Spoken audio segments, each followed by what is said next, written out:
Aujourd'hui, tout est connecté, on collecte des données de toutes parts. Et le data scientist, c'est la personne qui va exploiter ces données et dire à quoi elles servent. Moi, j'ai un profil un peu atypique puisque je viens de la biologie et j'ai choisi de me réorienter vers la data science pour valoriser mes compétences en statistique et en programmation.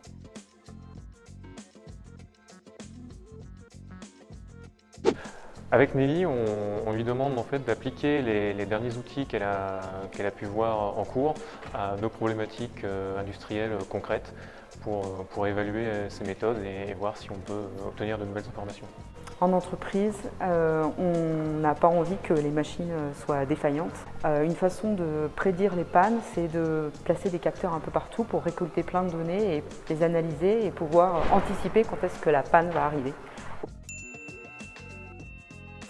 C'est beaucoup placé dans le cadre de l'entreprise et de l'ingénierie. Et moi, venant de la biologie, même si c'est des matières que je connais, ça me donne une autre perspective sur ces choses-là.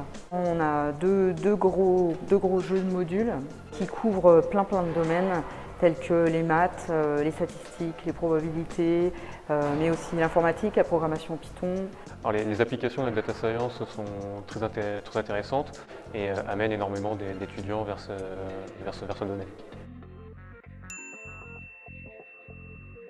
C'est quand on avait un gros jeu de données bien compliqué, où on n'arrivait pas à comprendre la problématique et que soudainement on arrive à débugger le code et on a la réponse.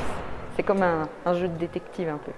Alors le Graal pour nous serait de proposer de nouveaux services à nos clients autour de l'ingénierie, de la simulation, à la fois physique et à la fois purement numérique et analytique. C'est appelé à être en grande expansion vu la quantité de données qu'on collecte de partout. Et du fait du manque aujourd'hui de data scientists, il y a une demande importante de la part des entreprises, mais aujourd'hui encore peu d'offres, donc on peut être bien payé comme data scientist.